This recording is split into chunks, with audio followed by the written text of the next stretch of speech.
بھی کوئی فکر مندی ہونی چاہیے کہ ان کو غذا میسر نہیں آ رہی ہے تو ان کا بھی کوئی دادرسی اور اس کی کوشش اور سعی کرنی چاہیے تاکہ ان کے لیے بھی آسانی پیدا ہو جائے، یعنی دوسروں کا احساس دل کے اندر مجزر ہو جائے۔ ایک تو روحانیت حاصل ہوتی ہے روزہ رکھنے سے، پھر رمضان کے مہینے کے اندر جو انعامات میں ذکر کرتا ہوں وہ اس کے نتیجے میں ہماری روح بھی پاکیزہ ہو جاتی ہے، طاہر طیب ہو جاتی ہے، اور روحانیت مستحکم اور مضبوط ہونے کے ساتھ ساتھ احساس ذمہ داری، صبر کا، برداشت کا اور جو جذبہ ہے وہ بھی انسان کے جسم کے اندر، انسان کے اندر پیدا ہو جاتا ہے رمضان المبارک کے نتیجہ میں۔ پھر اسی طریقے سے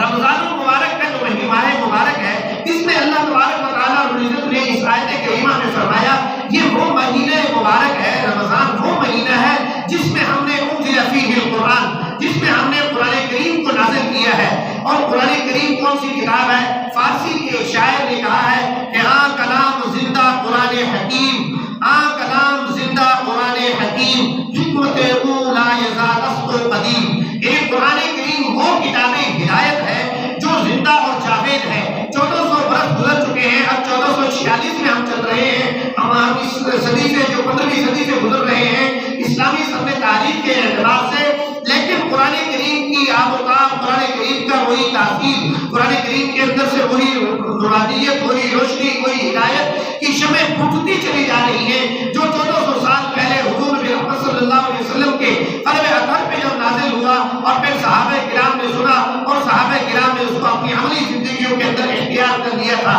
کہ قرآن کریم کا حکم سنا نہیں، فوراً انہوں نے اپنا سر تسلیم خم کر دیا ہے۔ لیکن اب چونکہ ہم سوء اتفاق سے ہمارا قرآن کے ساتھ کوئی تعلق نہیں ہے، کوئی یارانہ نہیں ہے، اگر ہے بھی صحیح تو صرف تلاوت کی حد تک ہے، قرآن کریم کو ناظرہ پڑھ لیا یا حفظ کر لیا، تراویح میں سنا لیا، لیکن قرآن کریم کو سمجھنا، اس میں غور کرنا، اس کے اندر تدبر کرنا، اس کے اندر تفکر کرنا، اس سے ہدایت حاصل کرنا، یہ ہمارے معاشرے کے اندر ایک پہلو کہیں موجود ہے جو کہ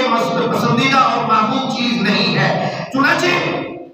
اللہ تبارک و تعالیٰ رب العزت نے فرمایا کہ میں نے قرآن کریم رمضان میں اتارا ہے۔ اب قرآن کریم اللہ تعالیٰ کی وہ کتاب ہے، کتاب ہدایت ہے، جس کے ذریعے سے انسانیت کو رہبری اور رہنمائی ملتی ہے، ہدایت ملتی ہے۔ فرمایا ھدی للناس، یہ ہدایت ہے لوگوں کے لیے۔ اس سے پہلے ایک نقطہ کہ قرآن کریم ایک نور ہے، کیونکہ اس کا نام نور بھی آتا ہے، اور نور پہ جو نقطہ ہے یہ نور انسان کو دو اعتبار سے اگر نورانیت حاصل ہو تو اس سے کما حقوق استفادہ کر سکتا ہے، بصورت دیگر نہیں کر سکتا۔ پہلا نور یہ ہے کہ باہر کا نور ہو، لائٹوں کا نور ہو، شمس و قمر کا نور ہو، ستاروں کا نور ہو، روشنی ہو تو انسان کو کچھ نظر آتا ہے۔ لیکن اگر انسان نابینا ہے، وہ دیکھ نہیں سکتا ہے، دن ہو یا رات ہو تو اس کو کوئی اس کے فکر نہیں لاحق ہوتی ہے۔ بعینہ ہی قرآن کریم ایسا نور ہے، اس نور سے نورانیت اور روشنی اور ہدایت وہی انسان حاصل کر سکتا ہے جس کا اندر روشن ہو، جس کے اندر نور موجود ہو، جو گناہ، معصیت، نافرمانی، فسق و فجور سے،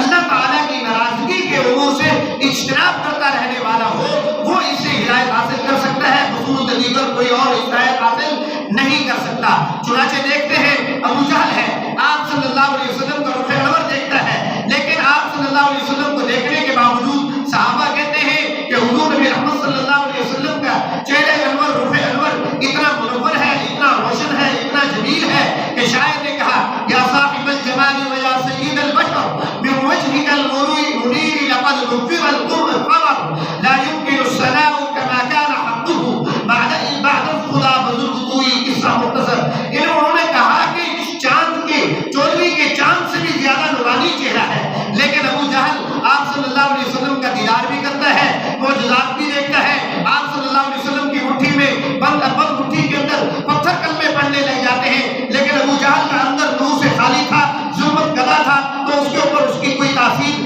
نہیں ہوئی ہے۔ پھر اسی طریقے سے دوسری طرف دیکھیں تو حبشہ کا جو بادشاہ نجاشی ہے وہ سینکڑوں ہزاروں میل دور بیٹھا ہوا ہے، لیکن اس تک دین کا، اسلام کا، پیغمبر اسلام کا پیغام پہنچتا ہے حضرت جعفر طیار رضی اللہ عنہ کے ذریعے سے، تو وہ فوراً مشرف اسلام ہو جاتا ہے، کیونکہ اس کا دل روشن اور منور تھا، اس لیے اس نے نورانیت کو، نور قرآنی کو، نور اسلام کو قبول کر لیا۔ پھر اسی کے ساتھ ہی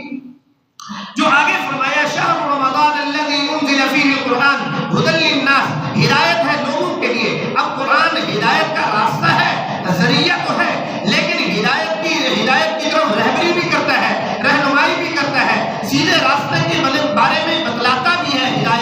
دیتا ہے, خصائص اور صفات اور امتیازات بھی بتلاتا ہے, لیکن ہدایت لینا نہ لینا یہ انسان کا کام ہے. چنانچہ شاعر نے یہی کہا, راہبر تو بس بتا دیتا ہے, راہبر تو بس بتا دیتا ہے, راہ پر چلنا راہرو کا کام ہے. یہ قرآن کا کام ہے بتلا دینا کہ یہ صحیح, یہ غلط ہے, یہ درست راستہ ہے, یہ باطل راستہ ہے, اس میں سے جس کو چاہو آپ اختیار کر لو. لیکن اب ہم انسانوں کے اوپر ہے, ہم اس میں سے کیا حاصل کرتے ہیں کہ ہم اس میں سے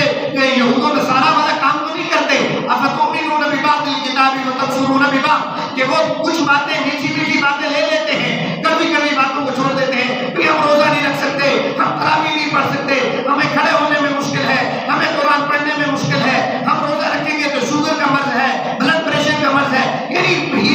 ہیل و حجت تلاش کرنے کی, رائے فرار اختیار کرنے کی انسان کوشش کرتا ہے. یہ کسی بھی طریقے سے محبوب اور پسندیدہ امر نہیں ہے اور اللہ تعالیٰ کی ناراضگی کا موجب بن جائے گا. چنانچہ پھر آگے فرمایا,